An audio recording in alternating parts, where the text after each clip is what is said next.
Bonjour à tous. Alors aujourd'hui, comme promis, une vidéo un petit peu particulière par rapport à d'habitude puisque je vais explorer un nouveau thème.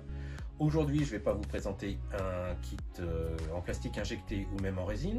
Je ne vais pas vous présenter quelque chose de la culture geek. Je ne vais pas non plus vous présenter un tutoriel. Par contre, je vais vous présenter une machine.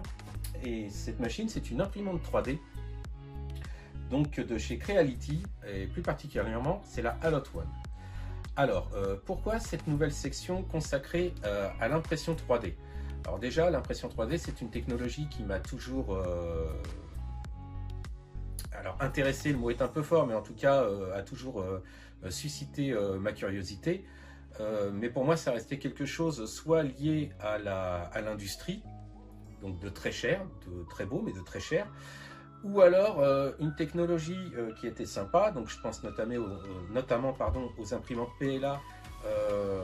Donc je vous mets une photo d'un modèle de chez Creality d'ailleurs. Je préviens, je n'ai aucun partenariat avec eux, mais c'est la marque qui m'avait le plus intéressé quand j'ai commencé à faire mes recherches sur ce type de produit. Et donc, ces imprimantes à dépôt filaire, c'est quelque chose qui était intéressant, mais qui par rapport à mon activité, à savoir le maquettisme, ne m'apportait pas satisfaction. C'est très bien pour faire des gros objets, c'est très bien pour faire des poignées de porte, des porte-manteaux, des vases, même des jouets assez sympas. Mais par contre, pour ce qui est de la figurine et du maquettisme, ou même du diorama ou ce genre de choses, pour moi, je trouvais que ça manquait de finesse. C'était encore des choses qui étaient trop grossières, en tout cas dans ma gamme de budget. Et j'ai découvert qu'il existait un autre type d'impression, c'était l'impression résine. Alors là, c'est un peu différent, c'est une réaction photochimique, c'est-à-dire que la résine qui est liquide est éclairée par des UV et donc va se solidifier face à cette exposition à la lumière. On connaît déjà certaines résines qui sont vendues, vous avez la résine dans un flacon et une lampe UV, donc ça permet de faire des réparations ou de coller certains éléments dans des dioramas ou des compositions à base de résine justement. Donc c'est exactement la même chose, c'est le même principe, c'est de la résine qui va être solidifiée avec une projection de lumière, mais la lumière ne va pas être diffusée n'importe comment, ce qui va permettre d'imprimer des objets de manière très très précise, puisque ces imprimantes peuvent imprimer des couches de 50, 25, voire parfois 10 microns d'épaisseur. Donc c'est quelque chose quand même de très précis, donc idéal pour faire du maquettisme ou de la figurine. Donc je me suis orienté vers cette technologie-là. C'est quelque chose qui est jusqu'à dernièrement été relativement cher, mais les constructeurs ont commencé à développer une gamme grand public ou low cost, mais je préfère le terme grand public que low cost parce que low cost ça va donner une idée de machines construites à la va-vite et pas très résistantes, alors que si je prends par exemple celle-ci, on peut pas avoir l'impression que c'est du low cost. Alors en effet, le capot est en plastique transparent et donc imperméable aux UV, bien sûr, mais la caisse est en métal et elle est lourde et ça donne vraiment une impression de fini très très rassurant, très intéressant. Donc c'est pour ça que je préfère parler de gamme grand public que de gamme low cost. Après, dans la gamme grand public, généralement tous ces constructeurs, que ce soit Creality avec la gamme Allot ou bien Elegoo, l'équivalent de la Allot One chez Elegoo c'est la Mars, mais vous avez d'autres machines et suivant la gamme, la machine va être plus grosse, donc va permettre d'imprimer des objets plus grands et également avoir une résolution plus importante. En ce qui concerne celle-ci, elle a un écran 2K et permet de faire des impressions de 20 ou 25 cm de haut. Alors pour les détails vraiment très précis et les caractéristiques, je vous les mettrai dans la section description sous la vidéo, parce que les dires de mémoire, je vais sans doute dire des bêtises, alors autant que je vérifie mes sources et que je vous les donne par écrit, comme ça en plus vous aurez toutes les références si vous voulez en savoir plus. Maintenant parlons prix, qui est quand même le nerf de la guerre de ce type de machine, autant aborder le sujet tout de suite. Pourquoi j'ai franchi le pas? faut savoir que ce type de machines, en théorie, on les trouve entre 200, 220, 250 euros. C'était les prix qui se pratiquaient jusqu'à dernièrement. Cette machine-là, j'ai réussi à la trouver sur un site de vente par correspondance d'un grand distributeur. Je l'ai trouvé à 156 euros, je crois, de mémoire, ou 136, non 150 euros. Elle m'est revenue à 150 euros de toute manière, je crois, avec les frais de port, ce qui est une bonne affaire pour une imprimante résine, et je précise, je l'ai acheté neuve à ce prix-là, ce n'est pas de l'occasion. Et c'est quand même une machine qui est sortie courant 2021, mars 2021, je crois, de mémoire, mais je ne suis pas sûr du mois. Donc il y a déjà un retour d'expérience assez important sur ce type de machine, pas mal de tests, pas mal de témoignages. Elle a été également mise à jour. Il y a un logiciel, hein, bien sûr, il y a un firmware qui pilote la machine. Elle a déjà eu plusieurs mises à jour. Donc voilà, il y avait un certain recul. Je ne suis quand même pas parti à l'aveuglette. Donc je savais à peu près vers quoi je me lançais, en tout cas au niveau qualité de machine. Ben, je crois qu'on a fait à peu près le tour pour une présentation de la machine. Maintenant, on va regarder ça plus en détail. Alors, l'imprimante telle qu'elle se présente une fois qu'on a retiré le couvercle. Alors, les imprimantes 3D en résine sont toutes faites de la même manière. Un bac qui contient la résine, un plateau à laquelle s'accrochera les éléments que vous allez imprimer, un axe, ce qu'on appelle l'axe Z, sur lequel va se déplacer le plateau en fonction de l'avancée de l'impression. Donc on va commencer par le bac de résine, donc fixé à la machine pour pas qu'il bouge. Alors ça c'est très important en fait, puisque lorsque vous imprimez, la partie que vous imprimez qui va se solidifier va se coller au fond du bac. Donc lorsque votre plateau va se soulever, il va avoir tendance, si le bac n'est pas fixé, à vouloir l'entraîner. Donc que le bac soit fixé avec deux vis directement sur l'imprimante, c'est quelque chose de très important. Ne jamais oublier de remettre les vis. Personnellement, moi, ça m'est arrivé et j'ai eu beaucoup de chance. Je m'en suis rendu compte rapidement, donc ça n'a pas tourné au drame, mais ça aurait pu. Donc, au niveau du bac d'imprimante, alors cette partie-là, je ne sais plus comment ça s'appelle. C'est un nom particulier. Vous avez donc le bac dans lequel mettre la résine, comme je vous l'expliquais. Au fond du bac, vous voyez, c'est transparent. C'est donc pour laisser diffuser la lumière qui va permettre l'impression de vos éléments. Ce film transparent s'appelle un FEP, FEP. C'est une pièce qui s'use, hein, on peut le remplacer, il faut même le remplacer dès qu'il est abîmé. S'il est rayé, s'il y a des plis, toute déformation du FEP se retrouvera sur la pièce que vous allez imprimer.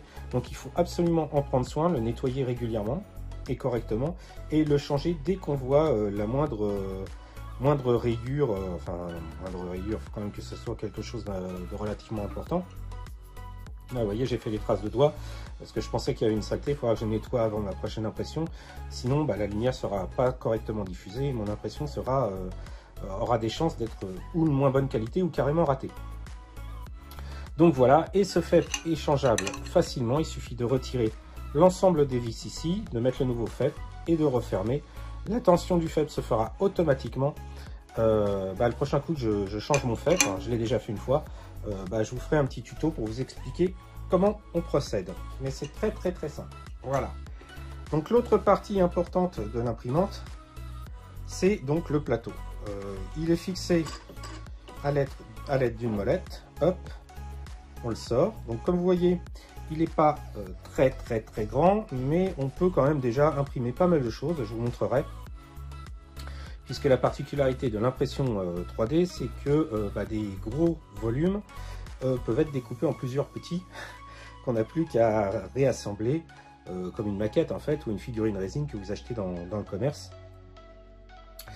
Donc le plateau est quand même d'une taille plutôt respectable, même pour un petit plateau. Alors pour les données techniques exactes, je vous renvoie vers le champ de description sous la vidéo, parce que j'ai pas tous les chiffres en tête actuellement, et comme je voudrais pas te dire de bêtises, je préfère donc vous renvoyer vers le champ de description.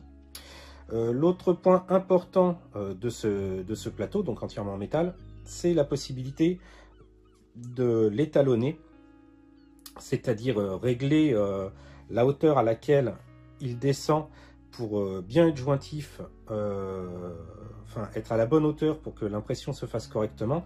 Ce réglage se fait à l'aide de 4 vis BTR de chaque côté du plateau, mais on reviendra là-dessus lorsque je vous présenterai comment étalonner donc, le plateau d'impression.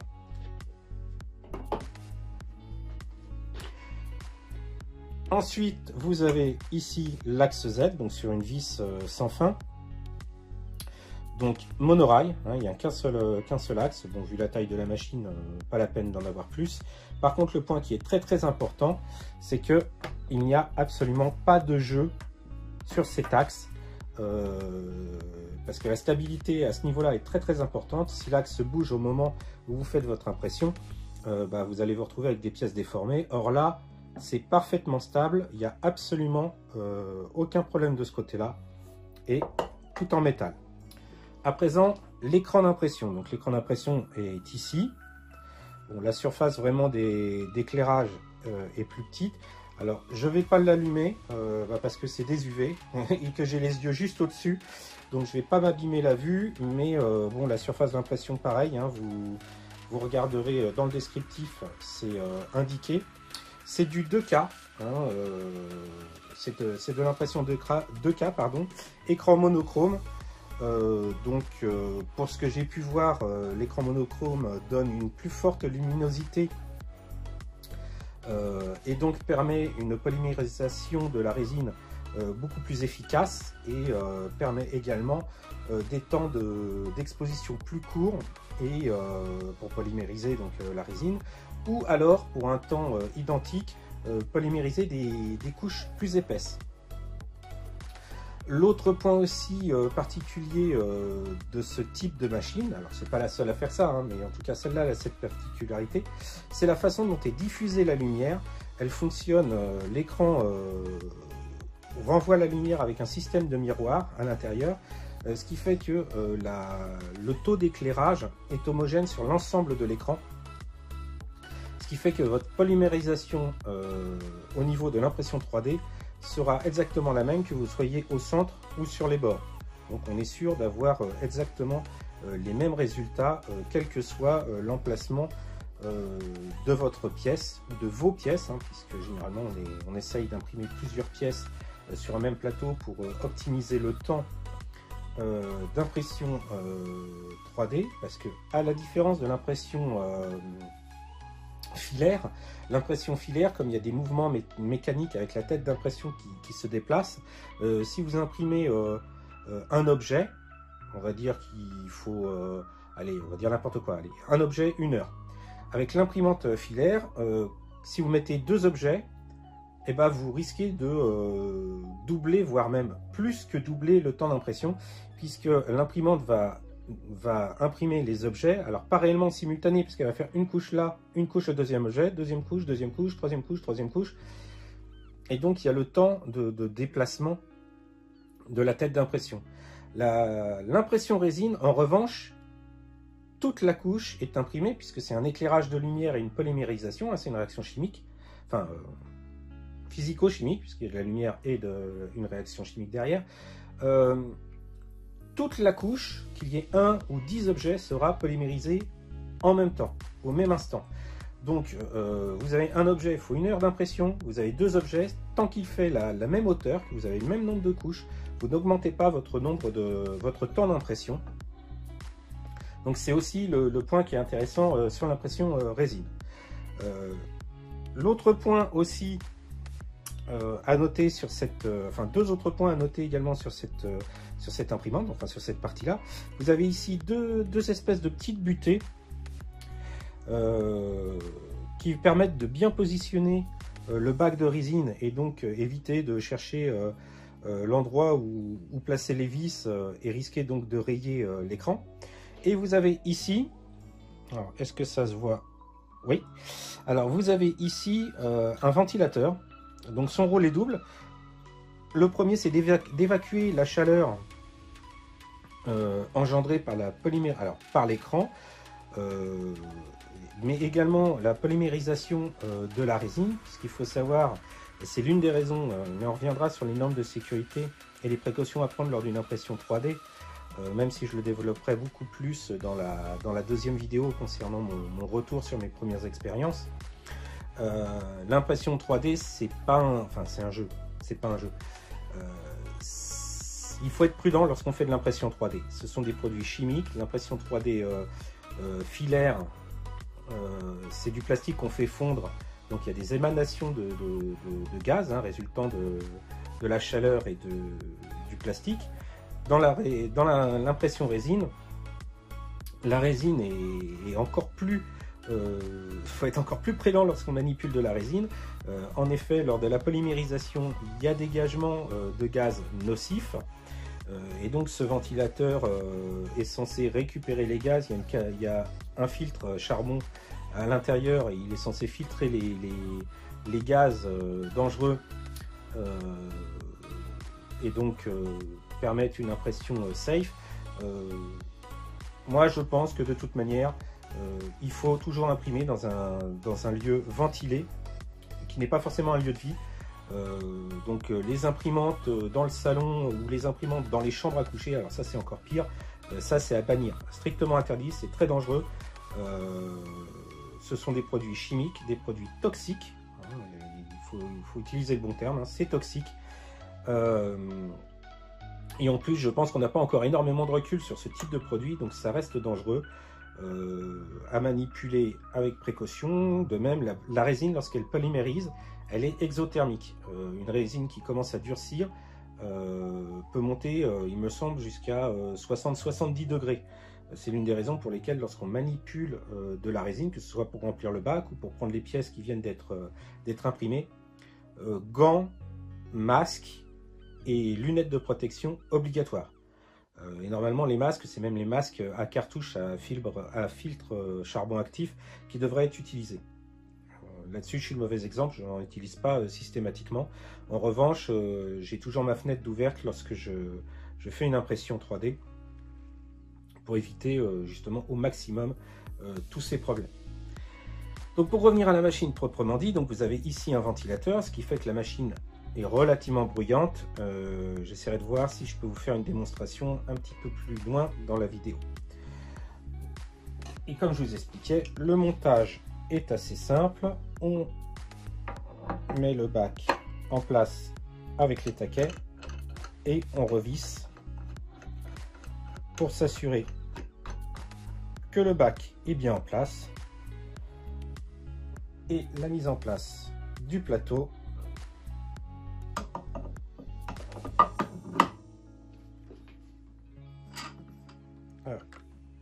dans le champ, ça sera plus simple. Voilà. Donc, pour la présentation, on va dire physique de la machine, ce que je vous propose maintenant, c'est de regarder un petit peu plus ce qui se passe au niveau logiciel de la bête. On se retrouve sur le menu principal de l'imprimante. Alors, chose importante, lorsque vous achetez l'imprimante, vous n'aurez pas forcément les menus que je vais vous présenter. J'ai fait déjà 2 mises à jour du firmware. Donc le firmware, pour ceux qui ne savent pas, c'est le logiciel qui pilote l'imprimante. Donc j'ai déjà fait 2 mises à jour.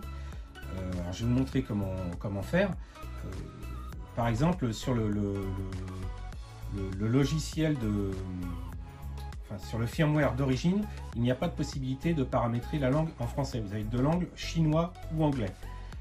Donc une fois que vous avez fait la mise à jour, vous avez donc la langue française qui est disponible et également le menu qui change un petit peu, des boutons qui changent de place, des noms qui changent également. Donc là, ce que je vous présente, c'est le menu que l'on obtient une fois les mises à jour effectuées. Donc, lorsque vous allumez l'imprimante, une fois les mises à jour effectuées, vous avez deux catégories, soit imprimé. Donc évidemment, c'est lorsque l'on veut imprimer un objet, hein, on passe par ce menu-là. Vous voyez, hop, on y arrive directement, mais on reviendra dessus tout à l'heure. Vous avez les paramètres. Alors, on va commencer par cette partie-là. Mais juste avant, j'aimerais vous indiquer ces deux petits logos. Donc vous avez un petit logo ici qui représente un signal Wi-Fi. Parce que oui, l'une des particularités de cette imprimante, c'est qu'on peut la raccorder au Wi-Fi. Alors je vais en reparler un petit peu plus tard de l'utilité de ce Wi-Fi. Moi personnellement, je le trouve très anecdotique, pour pas dire inutile. Et derrière ici, vous avez un autre petit logo qui indique que vous êtes connecté au cloud de Creality. Personnellement, je m'en suis jamais servi. On peut faire différentes choses, alors je vous montrerai là, mais on peut accéder à des modèles d'impression, on peut accéder à un certain nombre de choses via ce cloud. Donc quand on va dans paramètres, vous avez encore des sous-menus. Alors vous avez écran propre, Wi-Fi, paramètres d'impression, mettre à jour, détails. Alors, on pourrait comparer ça au à propos de que l'on trouve dans les logiciels et autres réglages. Si on va commencer donc sur écran propre. Donc écran propre permet de confirmer si on veut nettoyer l'auge. Alors en réalité, alors je ne vais pas le faire, je vais vous expliquer ce que ça fait.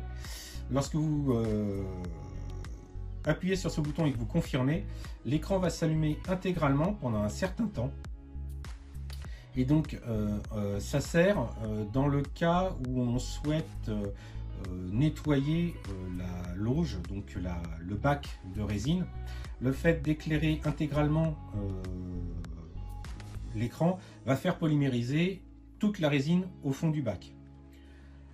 Alors ça peut servir dans deux cas de figure. Le premier, c'est vous videz votre bac, donc vous récupérez la résine que vous remettez dans la bouteille et vous allez faire polymériser ce qui reste au fond pour avoir juste une petite galette de résine ou un léger film solidifié de résine que vous allez retirer pour avoir votre bac propre. Donc ça, c'est le premier cas de figure. L'autre cas de figure, c'est vous avez raté votre impression et il va rester des morceaux de résine polymérisée au fond de votre bac. Plutôt que de tout vider, vous faites donc ce cycle d'écran pop et vous retirez pareil la galette au fond du bac de résine. Et donc en théorie, toutes les impuretés ou toutes les impressions ratées qui sont restées dans le bac vont se retrouver piégées dans cette couche qui s'est fait solidifier. Et quand vous la retirez, en théorie, vous avez tout nettoyé. Et même s'il reste de la résine dans votre bac, elle devrait être propre et on peut la réutiliser pour une impression à venir. Personnellement, je n'utilise pas cette fonctionnalité. Enfin, ça m'est arrivé de l'utiliser, mais extrêmement rarement. Et aussi parce que je voulais faire un test, mais je l'utilise pas pour deux raisons principales, enfin trois. La première raison, c'est que généralement, moi, une fois que j'ai fait une impression, réussie ou ratée, si je ne vais pas imprimer tout de suite dans la foulée derrière, pour ça il faut que ça soit une impression réussie bien entendu, je vais vider mon bac et je vais le nettoyer à l'alcool. De toute manière, la résine se nettoie à l'alcool. Alors, alcool à 99, ce qu'on appelle l'alcool isopropylique, ou bien l'alcool ménager à 95 qu'on peut trouver dans les boutiques de bricolage. Ça, c'est pareil, je vous en reparlerai plus en détail sur l'utilisation de l'impression 3D dans la vidéo suivante, hein, sur mon retour d'expérience. Donc, généralement, du coup, vu que je nettoie mon bac comme ça, j'ai pas besoin de faire polymériser la résine au fond, il n'y a pas de souci. L'autre raison pour laquelle je fais ça, c'est que comme je vous disais, au fond, le FEP, l'état du FEP, c'est très important de le connaître, parce que s'il est endommagé, on va dire dans une moindre mesure, vous ratez vos impressions, vous avez des traces sur l'impression, des choses qui ne vont pas, ça ne va pas s'imprimer correctement puisque la surface ne sera pas plane. Ou alors vous risquez même une déchirure du FEP Et là, fuite de résine, et c'est la catastrophe. S'il y a de la résine qui coule sur l'écran, l'écran est mort. Si ça tombe dans la machine, enfin voilà. C'est vraiment le scénario catastrophe qu'il faut éviter à tout prix. Donc je vais avoir plus tendance, moi, à nettoyer mon bac pour vérifier également l'état de mon FEP et également l'entretenir en le nettoyant correctement. Et le dernier point, qui est tout bête, c'est que un écran, ça a une durée de vie. Et la vie d'un écran, ça se compte en heures d'utilisation. Et le fait d'éclairer l'écran entièrement pendant un certain temps, je pense que c'est quand même un peu plus violent que les flashs qu'il va faire. Alors c'est des flashs de plusieurs secondes quand même, hein, mais lors de ces impressions où il va utiliser que certains pixels, puisqu'il imprime les formes que l'on veut lui faire imprimer, qu'un éclairage en totalité. Et comme je vous dis, c'est optionnel, puisque de toute manière on peut nettoyer d'une autre manière. Donc si je peux éviter d'user mon écran de cette manière-là, je préfère le faire. Mais voilà, c'est une fonctionnalité qui existe et qu'on peut retrouver dans pas mal d'imprimantes. L'autre point, donc le Wi-Fi. Comme je vous disais, il y a possibilité de raccorder son imprimante au Wi-Fi. Il suffit de cliquer donc sur Wi-Fi. Alors, vous avez vu, message, alors je pense que c'est de l'italien. En effet, la traduction du firmware n'est pas complète. Il y a encore certains messages qui sont alors pas en français. Je pense que c'est de l'italien. En tout cas, c'est pas de l'espagnol. Il y a également des traductions qui sont très littérales, très mot à mot, ce qui peut donner lieu parfois à des drôles de phrases. Donc, l'imprimante va détecter l'ensemble des Wi-Fi, hein, comme n'importe quel périphérique Wi-Fi, un téléphone ou n'importe quoi. Elle va donc détecter l'ensemble des périphériques, l'ensemble des réseaux Wi-Fi que vous avez à portée. Vous cliquez sur le réseau que vous souhaitez raccorder à votre imprimante, vous rentrez la clé web du réseau Wi-Fi, elle se connecte et vous avez donc la possibilité ensuite de raccorder au Creality Cloud. Ensuite, on va garder les paramètres d'impression pour plus tard, puisque ça rejoint la méthode d'impression. Mettre à jour, donc la mise à jour du firmware, comme je vous l'expliquais. Vous avez deux méthodes pour mettre à jour votre firmware. Si vous avez paramétré le Wi-Fi ou si votre imprimante est raccordée au Wi-Fi, vous cliquez sur mise à jour via le réseau, donc avec le petit dessin nuage qui représente le cloud. Là, il était en train d'interroger la base à distance pour vérifier quelle est la version du dernier firmware disponible. Et il comparait avec le firmware présent sur la machine. Et là, vous pouvez voir donc qu'il dit que j'ai déjà la dernière version. Donc, d'accord. Si en revanche, j'avais pas eu la dernière version, alors généralement, j'utilise cette fonctionnalité-là, moi, pour vérifier que j'ai bien la dernière version. Si j'avais pas la dernière version, là, j'avais deux solutions. Soit il me proposait de la télécharger et de l'installer via le Wi-Fi, ce que moi je n'aime pas tellement. Alors déjà parce que le Wi-Fi c'est pas ce qu'il y a de plus rapide pour télécharger des éléments. Et l'autre point c'est que pendant qu'il télécharge, s'il y a une coupure réseau ou quoi que ce soit, va falloir recommencer. Donc généralement moi je vérifie si je suis à jour via cette fonctionnalité là. Si je ne le suis pas, je me connecte sur mon ordinateur sur le site de Creality. À l'aide d'une clé USB, je récupère le firmware et je récupère la clé USB, je la branche sur le port USB qui est ici. Je clique sur mise à niveau locale. Il va chercher le fichier sur la clé USB, me propose de l'installer. Je clique sur oui et il l'installe tout bêtement. Donc là, évidemment, si je mets mise à niveau locale, voilà, il ne trouve pas de clé USB. Et étant donné qu'il est à jour, de toute manière, il n'aurait pas voulu faire la mise à jour. Mais voilà, il y a la possibilité soit de faire une mise à jour via le Wi-Fi ou alors faire une mise à jour en installant la mise à jour sur une clé USB ici. Alors juste tant que j'y suis, je vous parle aussi du port USB en dessous. Alors c'est les ports USB imprimante. Ça c'est pour raccorder l'imprimante 3D directement sur un PC, ce qui permet d'envoyer les fichiers directement via ce port là plutôt que de les importer soit par Wi-Fi soit par clé USB, mais ça on en reparlera lorsque je parlerai de l'impression proprement dite. Les détails, donc ce que j'appelle à propos de, quand vous cliquez dessus, vous avez soit, alors ici, voilà, quand je vous parlais de traduction littérale, en voilà une, reliure Creality Cloud. Alors c'est amusant parce qu'il a gardé Creality Cloud et Rollure. En fait, vous avez la possibilité d'installer une application sur votre smartphone Creality qui vous permet de vous connecter via votre téléphone au cloud de Creality.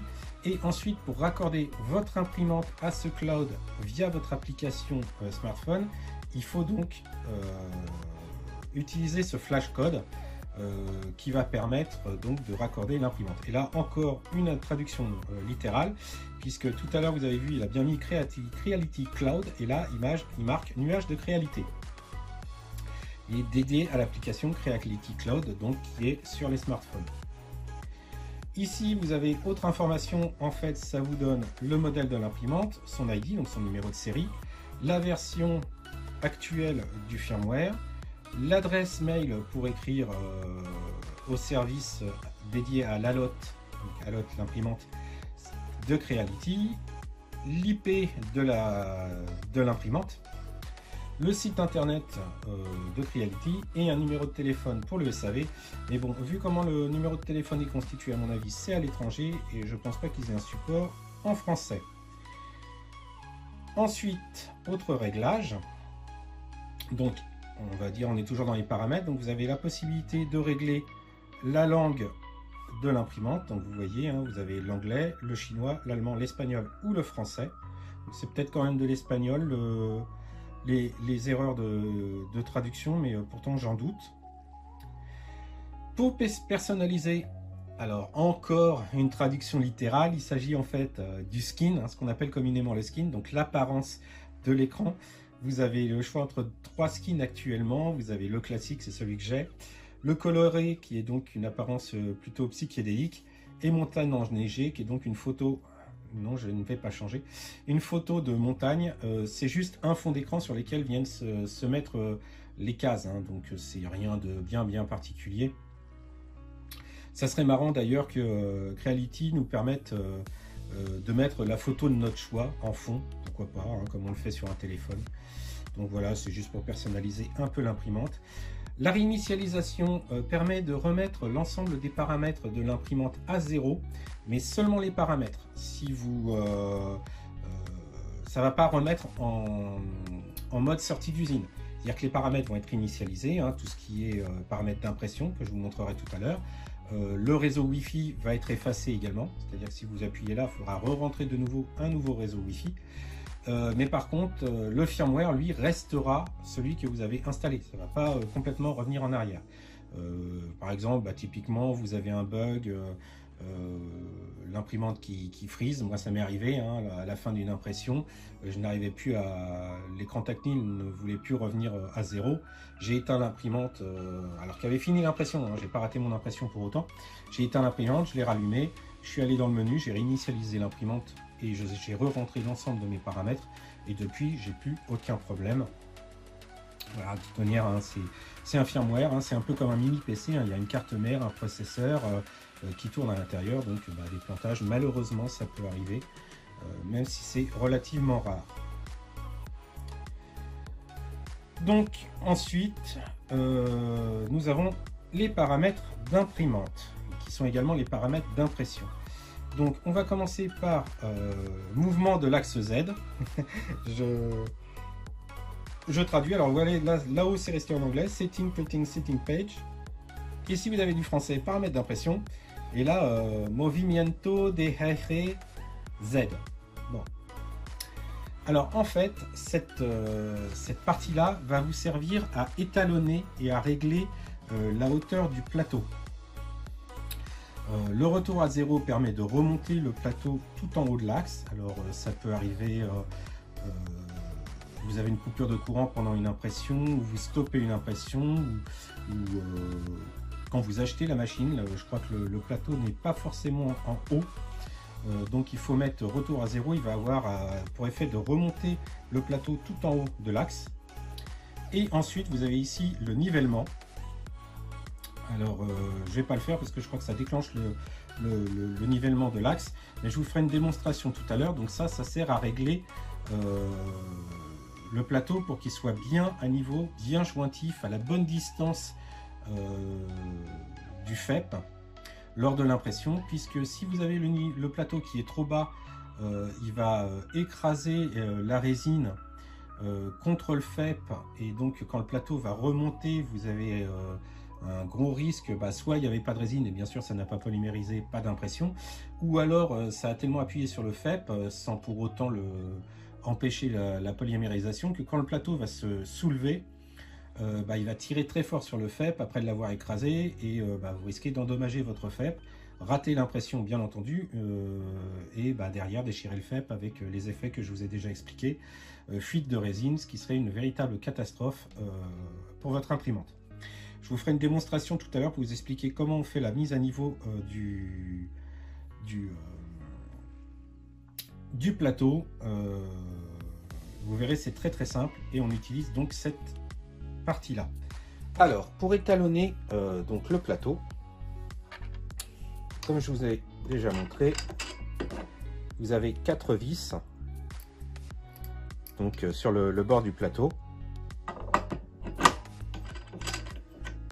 Il faut desserrer les 4 vis.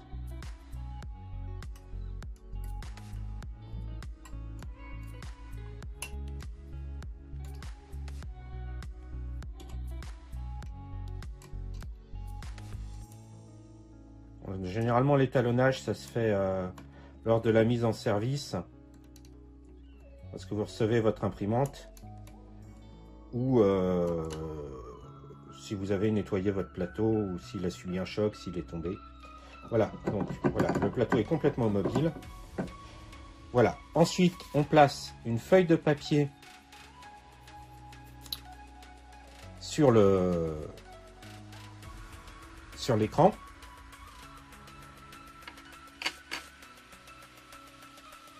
Et on va dans le menu paramètres.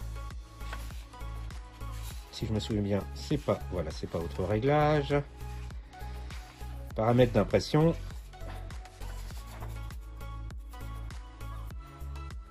Et on appuie sur nivellement.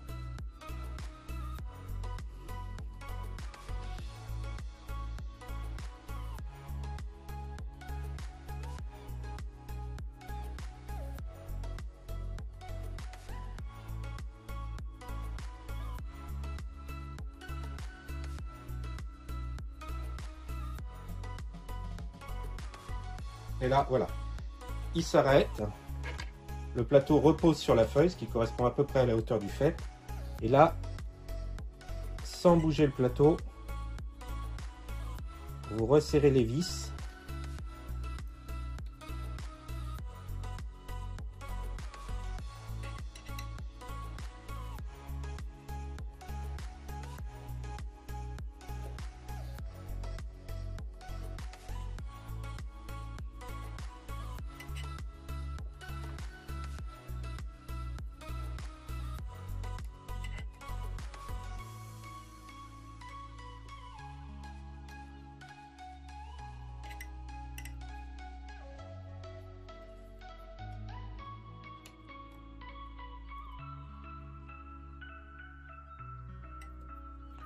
Là, il suffit de serrer jusqu'à bloquer, hein, pas la peine de serrer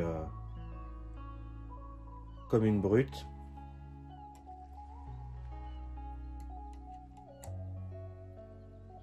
Voilà, c'est terminé. Et ensuite, vous n'avez plus qu'à cliquer sur retour à zéro. Le plateau se relève et votre nivellement est terminé. Ensuite, paramètres d'impression. Quand on rentre, on se retrouve devant un écran avec différents paramètres permettant donc d'imprimer. Alors là, je suis obligé un peu de vous expliquer un point qui est particulier à la Halotte. C'est que les autres imprimantes, lorsque vous préparez votre fichier sur votre logiciel, donc qu'on appelle un slicer, donc qui est un logiciel qui permet de préparer le fichier, on appelle ça un slicer parce qu'il va prendre votre fichier, votre objet, et il va le découper en couches qui correspondront chacune à une image, et il va compiler tout ça dans un fichier particulier qui sera donc injecté dans l'imprimante pour pouvoir ensuite permettre, il va passer les fichiers un par un, et c'est ce qui va projeter sur la résine pour pouvoir faire la polymérisation couche après couche. J'essaierai de vous montrer sur un écran d'ordinateur un logiciel, un slicer, pour vous montrer exactement à quoi correspondent ces images. Ce sera peut-être plus parlant pour vous après. Mais sur toutes les autres machines, ce qu'il faut savoir, c'est que les paramètres d'impression, la hauteur de couche, la durée d'exposition, le nombre de couches surexposées, la durée d'exposition des autres couches, la vitesse de déplacement de l'axe Z, tout ça, on le paramètre sur le logiciel et c'est, on va dire, encodé avec ces images qui servent à imprimer dans le fichier d'impression final. Dans le cas de Creality, ils ont voulu utiliser leur propre système avec leur propre slicer. Donc, le meilleur moyen pour faire ça, déjà, c'est d'utiliser un fichier à un format propriétaire. C'est-à-dire que les fichiers permettant les impressions sur la Alloth One ne fonctionneront que sur la Alloth One et les fichiers des autres machines ne fonctionneront pas sur la Alloth One. C'est un peu comme si vous essayiez de faire tourner un jeu Xbox sur une PlayStation. Voilà, c'est exactement la même chose, c'est pas le même langage, ça se comprendra pas, ça fonctionnera pas. Et donc la particularité de ce fichier Alloth, c'est que les durées et les paramètres d'exposition de votre objet ne sont pas contenus dans le fichier d'impression, mais en dur dans la machine. En gros, alors ça a un avantage de mon point de vue, c'est que je ne vais pas être obligé de régénérer un fichier à chaque fois que je voudrais faire des tests, ce que j'ai fait déjà, d'impression pour optimiser mes impressions. Je pourrais justement faire des comparatifs avec le même fichier et à chaque fois que j'utiliserai le fichier, j'aurai qu'à changer ces paramètres-là pour faire différents tests. Donc ça, c'est l'avantage de ce système-là. L'inconvénient, en revanche, c'est comme je vous le disais, c'est un format propriétaire. Et donc, il y a encore quelques temps, on ne pouvait utiliser que le logiciel fourni pour préparer les fichiers de Creality de la gamme Alloth. Donc, c'est un logiciel qu'il fallait télécharger. Alors, il était fourni sur la clé USB qui est vendue avec la machine, mais il était également téléchargeable sur le site. Et on en reparlera un peu plus tard quand je vous montrerai. Mais ce ce logiciel est loin d'être performant. Il donne les fonctionnalités de base, mais quand je dis de base, c'est vraiment de base. Il est pas mal buggé, plante régulièrement. Donc moi, très rapidement, je ne l'ai pas utilisé. Je crois même que je ne l'ai jamais utilisé. J'ai fait quelques tests, mais je ne l'ai jamais utilisé. Il existe d'autres slicers, un en particulier, Litchi Slicer. Alors je ne veux pas lui faire de publicité, hein. Il est gratuit, enfin il existe une version gratuite et une version payante. Mais l'avantage, c'est que lui, depuis quelques temps, on a la possibilité d'exporter les fichiers préparés au format pour la Alloth One. Donc a priori, Creality et Alloth sont tombés d'accord, et Litchi Slicer sont tombés d'accord pour travailler ensemble. Et donc, il y a une compatibilité entre ces deux logiciels. Si vous utilisez un autre slicer, Chi2Box par exemple, là par contre, vous allez être obligé de préparer vos fichiers sur Chi2Box, les exporter au format STL, donc c'est le format, on va dire, objet 3D, hein, avant d'être découpé sous forme de slicer.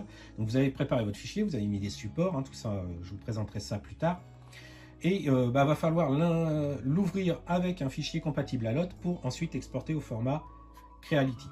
Donc ceux qui connaissent un petit peu l'informatique auront compris tout ce que j'ai dit, sinon les autres, vous auriez pu avancer, ça ne vous intéressait pas forcément. Mais en tout cas, ce qui est important, c'est que du coup, vos paramètres d'impression sont dans la machine. Alors, parmi ces fameux paramètres, vous avez l'exposition initiale, c'est-à-dire que en impression 3D résine, les premières couches doivent être surexposées pour être plus résistantes et permettre une accroche au plateau pour que la pièce ne se détache pas du plateau, hein, tout simplement. Donc généralement, on va exposer un certain nombre de couches à une durée plus longue. Là par exemple ici, vous voyez que moi j'ai paramétré 45 secondes pour les premières couches. Le temps d'exposition ensuite, c'est le temps d'exposition pour les autres couches, on va dire couches classiques. Donc ici, vous voyez, j'ai mis 4 secondes. La vitesse du mouvement, alors vitesse du moteur, en fait, c'est la vitesse à laquelle le plateau va se soulever entre chaque couche. Donc il y a possibilité de le paramétrer à 1, 2 ou 3 mm 1 mm, bon ben voilà, on risque rien, ça bouge tout doucement. 2 mm, moi j'ai essayé et je tourne d'ailleurs maintenant à 2 mm. Ça fait un gain de temps assez important et j'ai jamais rencontré le moindre problème. 3 mm, j'essayerai pas. J'essayerai pas ou faire une petite impression pour voir ce que ça donne, mais j'irai pas au-delà. Désactiver le délai. Donc ça, je pense que c'est entre chaque couche le délai entre les différents flashs, les différentes projections de l'écran. C'est-à-dire, voilà, l'écran va projeter son image. Donc ici, vous voyez, si on se met par rapport aux paramètres, il va donc exposer pendant 4 secondes, puis s'arrêter. Le plateau va se soulever de 2 mm, redescendre par la suite, enfin, va se soulever à 2 mm seconde, mais d'une certaine hauteur, redescendre, et l'écran se rallumera qu'au bout de 4 secondes, après la dernière exposition. La hauteur de montée du plateau, bah ça c'est la hauteur à laquelle le plateau va monter et redescendre entre chaque couche. Ça permet d'évacuer la résine qui n'a pas polymérisé.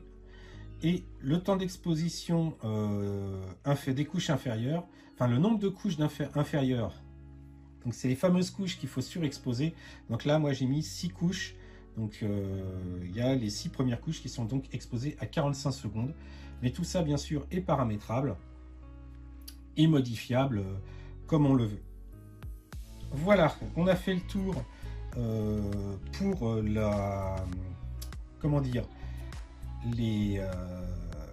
les paramètres d'impression.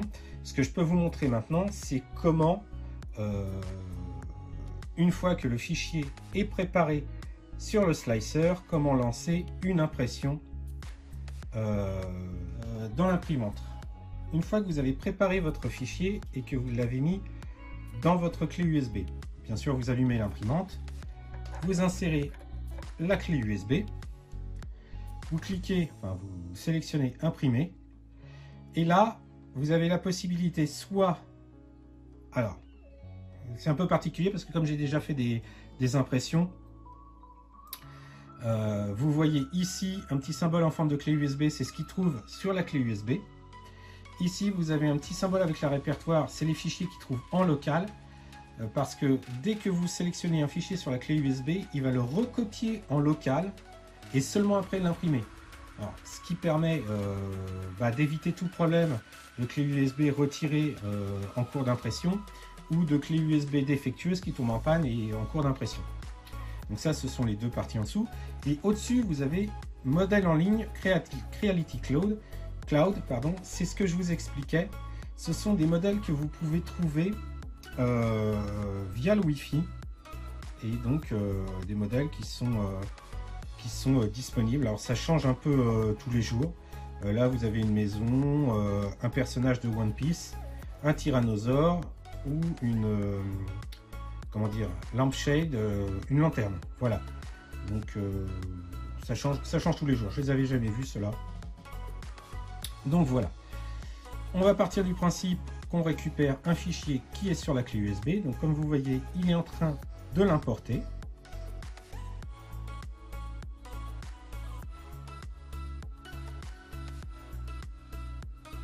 Voilà. Donc là, il demande d'imprimer. Donc là, il demande 3 secondes pour confirmer, mais on avait la possibilité de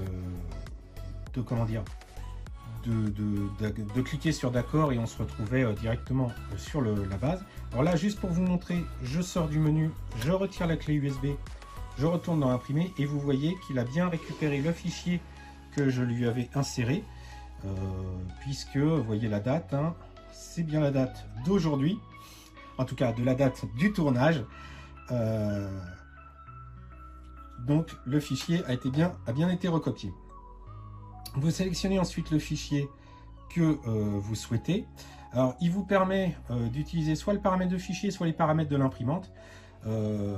Étant donné que moi j'ai fait les fichiers à l'aide de Litchi Slicer, il y a certains paramètres qui peuvent être entrés avec le logiciel de la Halotte, mais comme je l'utilise pas, il n'y a rien dans le fichier, donc je vais dans paramètres de l'imprimante. Et donc là, il annonce la durée d'impression, l'épaisseur de la couche. Donc là, je suis en 50 microns. Donc ça se paramètre via le slicer par contre. Le nombre de couches. Donc cet objet-là fait 1229 couches. Et vous avez le choix soit à lancer directement l'impression en cliquant sur début, soit rentrer dans paramètres et on se retrouve de nouveau avec les paramètres d'impression. Et moi, ça m'est déjà arrivé. Ce fichier-là, je l'ai déjà imprimé et je l'avais imprimé en 3 secondes 5 par couche. On clique sur d'accord, configuration enregistrée, d'accord. Si j'avais tenté de revenir, vous voyez là, je viens de remodifier, que je reviens en arrière, il me dit attention, vous avez modifié votre configuration, mais vous n'avez pas voulu la sauvegarder. Voulez-vous quand même sortir?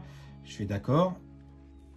Et donc là, il a pris compte du fait que j'ai raccourci, je suis passé de 4 secondes à 3 secondes 5, donc le durée d'impression a un petit peu diminué. Ici, on a une photo de l'objet qu'on va imprimer. Par contre, le fichier, lorsqu'il est préparé avec un autre logiciel que celui de Halot, on a juste la vue générale. Alors qu'il semblerait, alors moi je ne l'ai jamais fait, mais il semblerait que lorsqu'on imprime un fichier généré par le fichier Halot, on voit les couches augmenter sur le dessin. Et ici, là, vous avez une espèce de barre noire. Alors, c'est en fait la barre de progression de l'impression qui va être de plus en plus grande au fur et à mesure que vous imprimez. Elle va se remplir de bleu. Ensuite, bien sûr, votre bac est plein de résine et vous avez la possibilité, donc, vous cliquez sur début et le chariot va descendre, enfin le plateau va descendre pour imprimer. Vous avez également la possibilité de mettre en pause. Donc l'impression s'arrêtera et vous pouvez soit reprendre, soit arrêter la pause. Il vous demande confirmation. Vous faites OK si vous souhaitez arrêter la pause. Et là, typiquement, mon plateau est resté là où il se trouve. Si je veux le remettre tout en haut, c'est par là. Hop, hop, retour à 0. Et voilà, il reprend sa position normale. Et bien maintenant, ce que je vous propose, c'est de vous montrer un petit peu le résultat des impressions faites avec cette imprimante.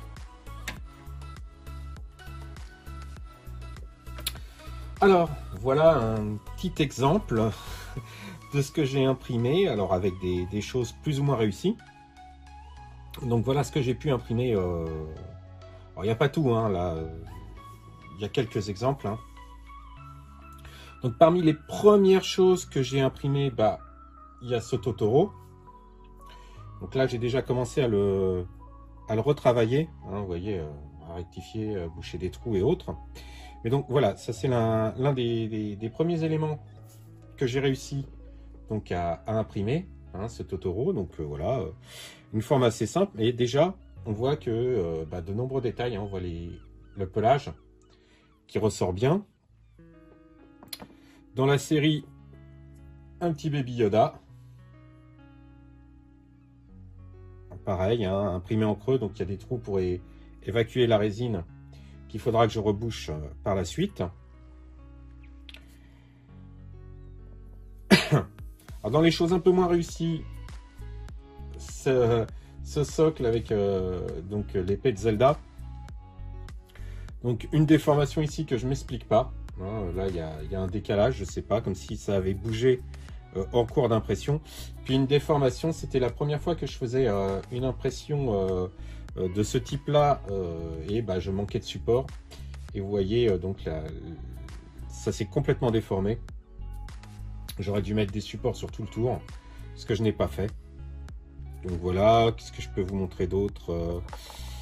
Alors ça c'est un socle en vue d'une figurine que je suis en train de faire, donc de Street Fighter 2. Donc c'est un socle, celui-là je l'ai fait entièrement moi-même, hein, c'est pas compliqué à faire, hein, vous voyez, avec le logo Street Fighter en creux dessus.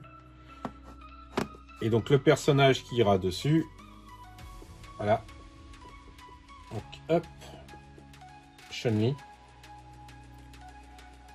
Donc là, pour vous donner un ordre d'idée, hein, bon, elle sera en plusieurs morceaux. Hop. Donc un peu de travail d'ajustement parce que bah, c'était l'une des premières grosses pièces que j'imprimais vraiment. Et j'avais pas encore l'expérience du placement des supports. Et donc j'ai quelques déformations au niveau de l'ajustation de certaines pièces. Alors je sais même plus quel côté, voilà, c'est celui-ci. Donc ça s'ajuste pas trop mal, comme vous pouvez le voir, mais c'est pas parfait. Hein. Il va y avoir quand même du travail d'ajustement, hein, comme vous pouvez le voir ici. Donc, toujours sur la même figurine, hein, donc là la chaussure et la jambe qui va avec. Donc comme vous pouvez le voir, ça va faire quand même un beau morceau quand j'aurai fini. Mais il y a du travail, hein. Là il faut que je ponce là parce qu'il y a plein de marques de support. Là c'est un peu déformé, enfin là je vais avoir pas mal de travail sur cette pièce là. Là un pan de la robe. Donc avec plein de petits détails, hein. Je sais pas si c'est visible, mais voilà, là il y a les petits détails, les petits liserés qui ressortent bien. Il faudra peindre donc en jaune. Alors parmi les autres choses, alors que j'ai raté ce buste amusant là d'un petit enfant, d'une petite fille, on va dire viking. Et donc bah, là il manquait un support pour tenir la natte, ici, là, la même chose que là. Et bah c'est resté au fond du bac, hein. Donc bah, faudra que je la recommence, mais bon, ça donne une idée de la finesse d'impression. Parmi les trucs qui se font énormément aussi, bah, c'est les objets articulés, hein, comme vous voyez cette espèce de poulpe là entièrement articulée et donc qui a été imprimé en une seule fois, hein. J'ai pas du tout, il n'y a pas d'assemblage, tout a été imprimé directement, donc ça aussi c'est très sympa à faire. Hop, toc.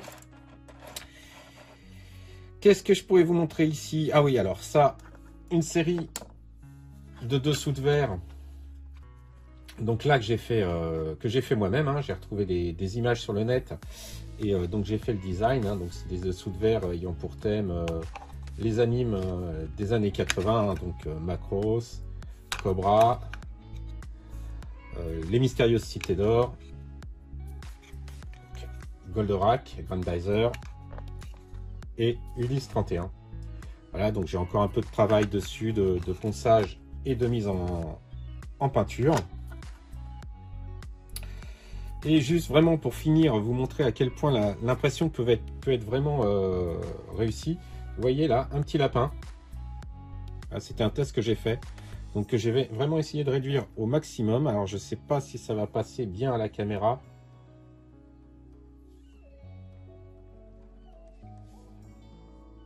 Voilà, je ne sais pas si ça va bien passer, mais voilà. Je peux vous dire que tous les détails y sont. Voilà, c'est vraiment petit. Mais tous les détails y sont, ça s'est vraiment très bien imprimé. Et ça vous donne vraiment un résultat. Voilà, pour vous montrer vraiment, là j'avais poussé dans les retranchements, j'avais vraiment imprimé en plus petit possible. Pour voir si les détails étaient conservés sur cette imprimante. Et c'est bien le cas.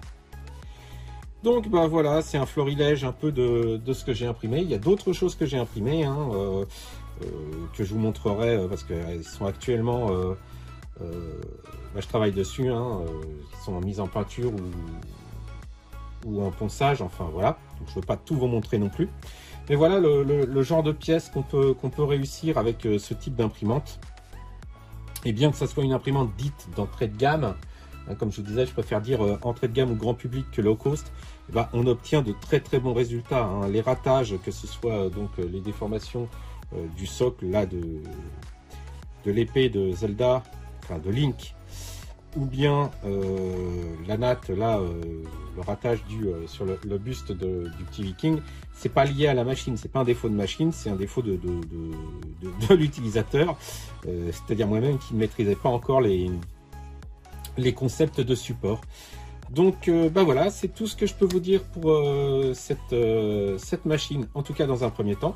Je vous donne rendez-vous très rapidement pour vous présenter donc mon retour et les difficultés que j'ai rencontrées, même si j'en ai touché quelques mots sur cette vidéo, pour mes premières impressions 3D. Je vous présenterai également dans une autre vidéo le logiciel qui sert donc à préparer les fichiers, donc celui qui est fourni avec l'imprimante, donc à l'Hotbox, et également celui que j'utilise habituellement moi, Litchi Slicer.